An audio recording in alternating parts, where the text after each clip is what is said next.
All right, guys, so that's a little running footage in the snow and stuff.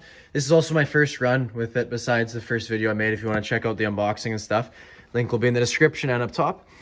But it is so good. I actually really like it. Like, it's so smooth, and it feels like a 1/10 when you're really driving a 1/18.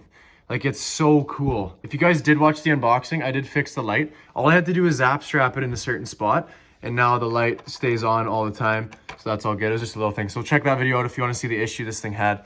But it does amazing, guys. I'm super happy with this. The money spent was well worth it. This thing looks amazing. It did amazing in the snow.